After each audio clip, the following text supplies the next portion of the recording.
우리는 앞 시간에 의인의 말과 행실이 성읍에 선한 영향력을 끼친다는 사실을 나누었습니다. 의인이 가지고 있는 지식은 성읍 사람들로 하여금 구원의 은혜 안에 머물 수 있도록 도와주는 지식이 되고, 또 의인의 형통함은 성읍을 즐겁게 만드는 형통이 되며, 의인이 성읍을 위해서 축복을 할 때에 성읍은 그 의인의 축복으로 말미암아 계속 성장하게 된다는 사실이었습니다. 사실 우리는 이런 선한 영향력이라는 것이 어떻게 보면 우리와 좀 먼 이야기처럼 느껴질지 모르겠으나, 실제적으로 하나님은 그리스도인들, 하나님의 백성들이 세상 속에서 정말 성도답게 열심히 살아가려고 노력하는 그 노력의 흔적을 통해서 하나님은 자신의 일들을 이루실 때가 참 많습니다. 그렇기 때문에 우리 한 사람 한 사람의 삶을 여러분 정말 가볍게 여기지 마십시오. 하나님이 행하시는 일은 세상 사람들 눈에는 크고 작음이 있어 보일지 모르겠으나 하나님이 보실 때는 크고 작음의 경계가 전혀 없습니다. 그렇기 때문에 그것이 어떠한 영향력이든 우리가 하나님 앞에서 올바른 몸부림을 가지고 살아갈 때 하나님은 그런 우리들의 몸부림을 통해서 선한 영향력을 끼치게 한다는 사실을 꼭 기억하시고, 우리들도 이 세상을 살아갈 때 이처럼 선한 영향력을 끼치는 성도가 되기 위해 하나님 말씀 앞에서 늘 정직하게 살아갈 수 있는 은혜가 있기를 소망합니다. 자, 오늘 본문은 이제 솔로몬이 의인과 악인이 끼치는 어떤 영향력에 대해서 조금 더 교훈하는데, 그 부분을 좀 차근차근 살펴볼 겁니다. 자, 12절 함께 읽겠습니다. 시작. 지혜 없는 자는 그의 이웃을 멸시하나 명철한 자는 잠잠하느니라. 자, 여기 이제 솔로몬이 지혜 없는 자는 이렇게 이야기를 하죠.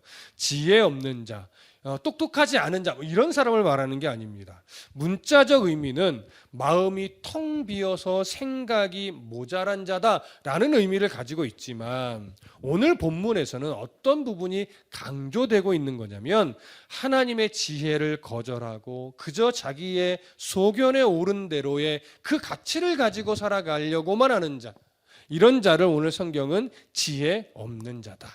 조금 더 쉽게 말하면 하나님의 마음을 품지 않고 살아가는 자, 이런 자를 성경은 지혜 없는 자다 이렇게 이야기를 하죠. 근데 솔로몬은 이렇게 지혜 없는 자는 어떤 일을 행한다라고 말하냐면 그의 이웃을 멸시한다 이렇게 말해요. 그의 이웃을 멸시한다. 단어적 어감만도 우리는 사실 불편한 표현이죠. 근데 여기서 멸시로 번역된 히브리어가 빠지라는 단어인데요, 비웃고 모욕한다라고 하는 의미가 돼요. 비웃고 모욕한다. 따라서 하나님의 지혜가 없고 하나님의 마음을 품지 않으며 그저 자신의 소견에 옳은 대로만 살아가는 자는 자신이 다른 사람들보다 더 우월하다고 생각합니다. 또는 자신이 다른 사람들보다 우월해야 한다고 생각합니다. 그리고 또 다른 사람들보다 우월해지기 위해 노력합니다. 그러다 보니까 늘 이웃을 생각할 때, 이웃을 대할 때 자기보다 늘 자기가 올라서야 되는, 자기보다 더 아래인, 자기보다 부족한 이런 대상처럼 여길 때가 참 많아요.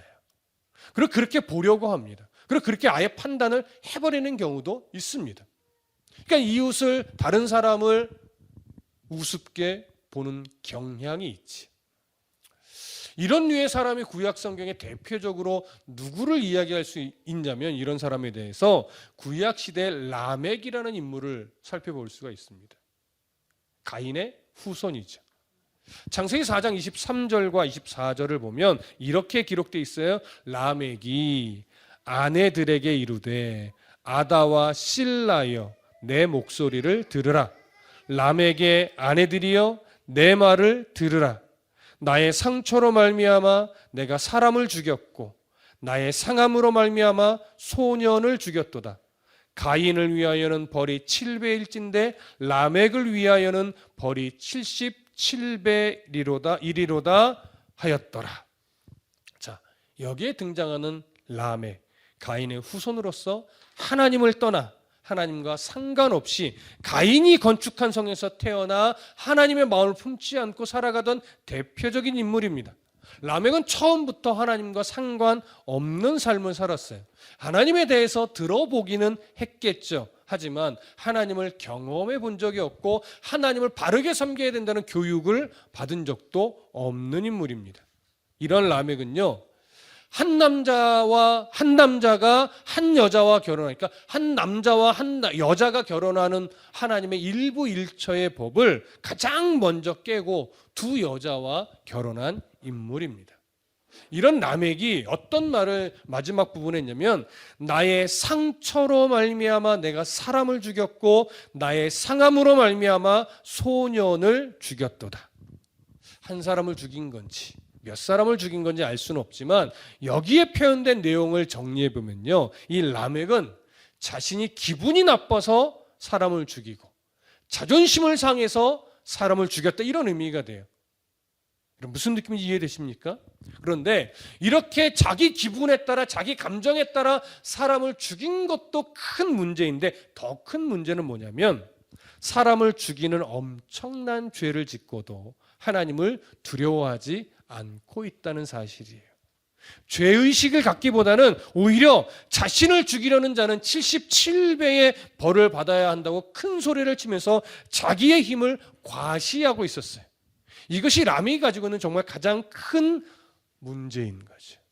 솔로몬이 언급하고 있는 것처럼 지혜 없는 자가 이웃을 멸시한다라고 했는데, 라멕이 딱 대표적인 인물인 거예요. 다른 사람의 생명까지도 우습게 여깁니다. 하나님이 싫어하는 엄청난 죄임에도 불구하고 오히려 자신의 힘을 과시하며 자랑합니다. 이웃을 멸시하는 행위죠. 여러분, 이런 부류의 사람 절대 성도는 되지 말아야 할 겁니다. 여러분, 크게만 생각하지 마십시오. 가끔 운전을 하다 보면 뭐 욕은 안 합니다. 제가 철저하게 저 자신을 훈련하고 있기 때문에 욕은 안 하는데, 에이, 이럴 때가 있고요. 정말 왜 저렇게 운전을 할까, 이럴 때가 있어요. 근데 그렇게 생각을 하고 뭐 아내가 옆에 있거나 왜 이렇게 저렇게 운전하는지 모르겠어. 근데 제가 그럴 때도 있지만 아내가 그렇게 말할 때도 있어요. 근데 그런 이야기를 할 때 제가 가끔 문득 무슨 생각이 드냐면, 저 운전자가 우리 성도이면 어떡하지? 여러분, 무슨 말씀 이해되세요? 어디 이렇게 지나가다가 야, 주차 참 개판으로 해놓고 갔네, 누구야? 이렇게 말해놓고 문득 지나갈 때 저 운전자가 우리 성도이면 어떡하지? 이런 생각이 들 때가 있는 거예요. 거꾸로 여러분이 어디 가서 주차를 이따위로 해, 아니면 운전을 왜 저따위로 했는데 만약 그 운전자가 저라면, 거꾸로 생각할 때 여러분, 좀 재밌는 상상이긴 하지만 굉장히 슬픈 거예요. 그렇죠? 그렇기 때문에 우리도 지혜 없는 자처럼 함부로 다른 사람을 멸시하며 함부로 다른 사람을 나보다 낮게 여기고 손가락질하고 이럴 수 있어요. 그 자그마한 일부터 우리가 굉장히 조심해야 할 거예요. 그렇지 못하면 우리도 라멕과 별반 다를 것이 없는 사람이 될 수 있는 거죠. 무슨 말씀 이해되시죠? 사실 예전에 당사자는 몰랐지만 제가 그런 경험이 있어요. 뒤에서 운전하다가 좀 안 좋은 이야기를 한 거예요. 근데 나중에 그분이 제가 아는 사람이었어요. 그래서 속으로 얼마나 미안했는지. 그래서 제가 문득 그런 말을 할 때 우리 성도님은 어떡하지? 이런 생각을 하게 됐던 거예요. 무슨 말씀 이해되시죠? 자, 반면에 솔로몬은 이렇게 말합니다. 명철한 자는 잠잠하느니라. 자, 그럼 여기서 명철한 자는 누구를 의미하겠어요?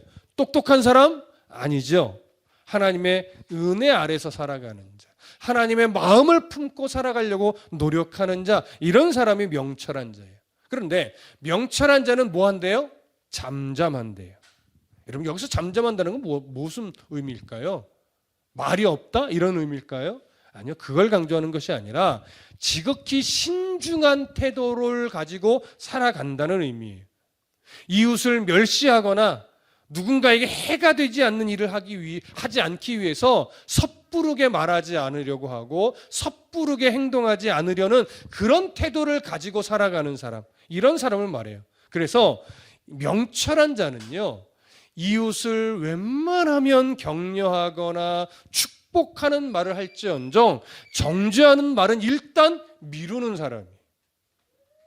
그래서 이렇게 신중한 태도를 잠잠한다 이렇게 표현한 거예요. 오늘날 우리 목회자든 성도든 정말 가슴 깊이 새겨야 되는 부분이죠. 그래서 일단 뭔가 격려하는 말, 축복하는 말은 언제든지 빨리 하시고, 그렇지 못하고 좀 정죄하는 말이나 불편한 말들은 일단 뒤로 미루는 것. 이것이 솔로몬이 말한 명철한 자는 잠잠하느니라, 이 표현에 해당되는 말씀입니다. 자, 다시 성경으로 돌아가셔서요, 13절을 함께 보겠습니다. 13절 시작. 두루 다니며 한담하는 자는 남의 비밀을 누설하나 마음이 신실한 자는 그런 것을 숨기느니라. 자, 두루 다니며 한담하는 자에 대해서 이야기를 합니다. 어떤 사람을 말하는 걸까요? 이 부류도 두루 다니며 한담하는 자, 이 부류도 결국은 하나님의 지혜가 없는 어리석은 자에 해당이 됩니다. 그리고 여기 한담한다라고 했는데, 이 한담이라고 번역된 히브리어가 라킬이라는 단어예요. 어떤 의미, 어떤 때 주로 사용하던 단어냐면, 장사를 하거나 아니면 무역을 할 때 자신의 이익을 극대화하기 위해서 거짓말을 하거나 남을 비방하여서 이간을 시키고 헐뜯는 그런 모습에서 유래한 단어예요. 그렇기 때문에 여기저기 돌아다니며 남을 비방하는 자다, 이런 의미가 되는 거죠. 그러면서 이렇게 지체에 대해서 돌아다니며 함부로 말하는 사람은 결국 남의 비밀을 누설한다고 이야기를 합니다. 남의 비밀을. 이 남의 비밀을 함부로 누설한다는 것은 결국 사실 지체에 대한 사랑이 없는 것과 똑같아요. 결국 그러므로 인해서 그 지체를 곤경에 빠뜨리게 만들죠. 잠언 11장 12절에 명철한 자는 잠잠한다라는 표현과 완전히 대조되는 부분인 거예요.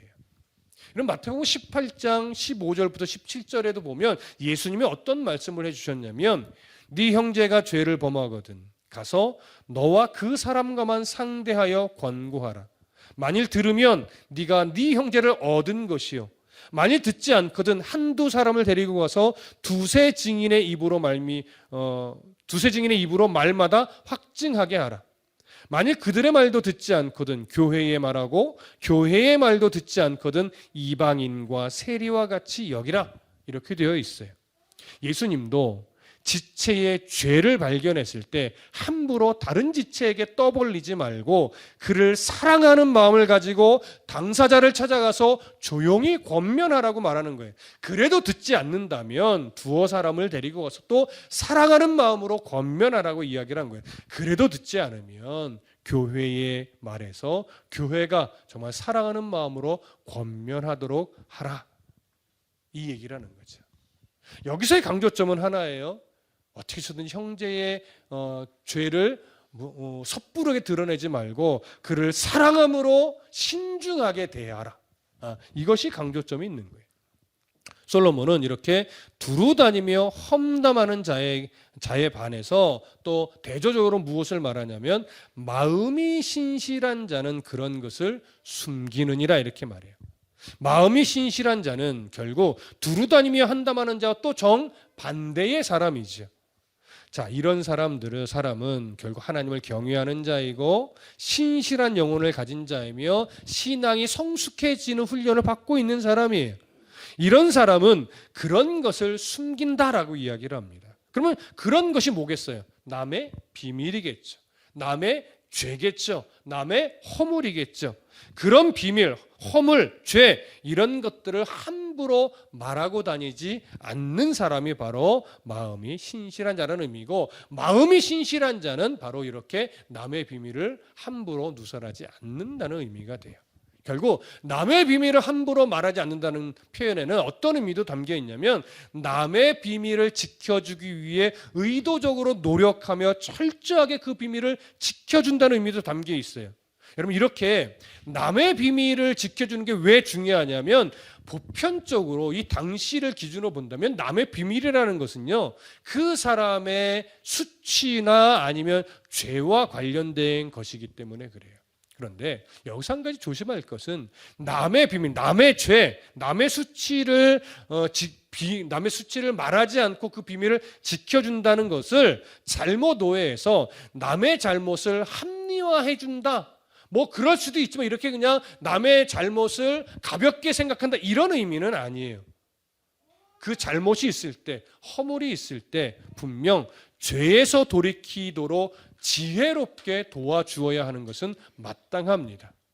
하지만 지혜롭게 도와주기 위해서 정말 하나님의 지혜를 구해야 돼요. 잘못하면 함부로 누설하는 사람이 될 수도 있기 때문에 그 경계선이 어떨 때는 굉장히 애매한 경우가 있어요. 그래서 정말 하나님이 주신 마음과 지혜를 가지고 함부로 그 비밀을 누설하는 자가 되지 않도록 해야 되면서도 또 어떻게 하면 그 사람을 도와서 그 연약함과 그 허물과 그 죄에서 돌이키게 해 줄까? 이런 지혜까지도 구해야 되기 때문에 쉬운 일만은 아니라는 것 꼭 기억하시기 바랍니다. 자, 이제 14절로 갑니다.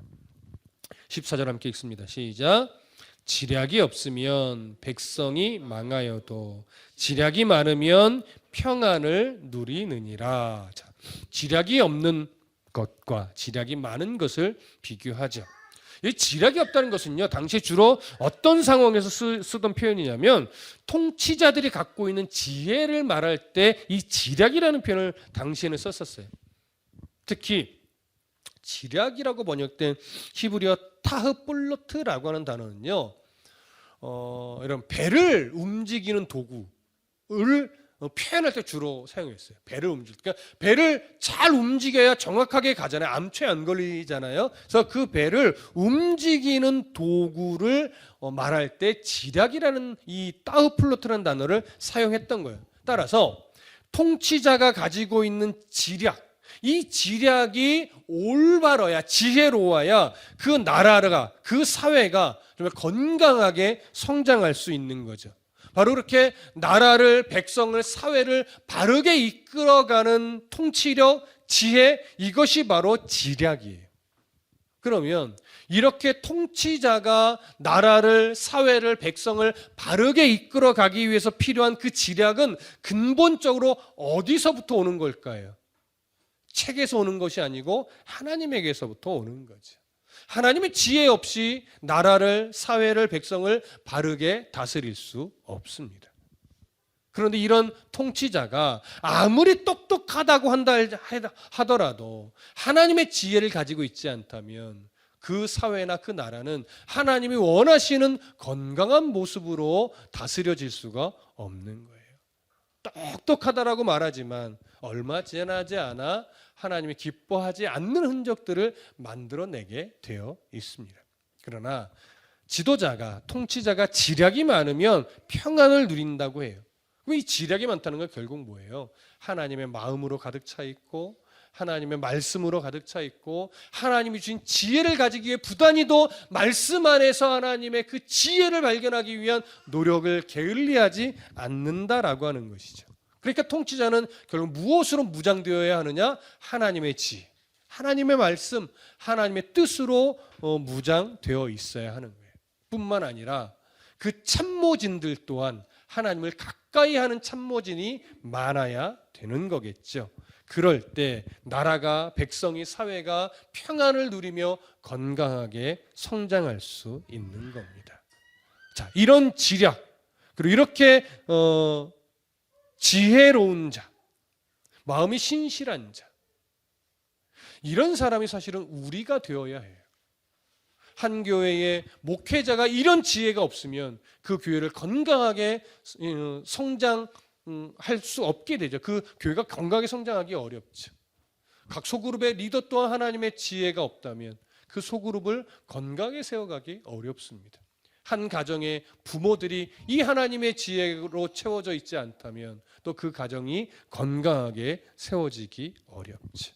그래서 목회자이든 리더이든 가정의 부모이든 오늘 말씀에 담겨 있는 대로 하나님의 지혜를 마음에 채우려고 애를 써야 되고 하나님의 마음으로 채우려고 애를 써야 되고 하나님의 은혜로 늘 무장되어 있는 삶을 살아내야만 합니다. 어리석은 자처럼 세상의 가치에 또 자꾸 물들어서 한담하며 다니고 이웃을 멀시하며 오직 나밖에 모르는 그런 인생은 우리가 살지 않도록 노력해야 할 겁니다. 이렇게 오늘 여러분, 저와 여러분 하나님의 지혜로 가득 채워지는 삶, 하나님의 지혜로 충만한 하루하루의 삶이 되시기를 간절히 소망하고 축복합니다. 기도하겠습니다.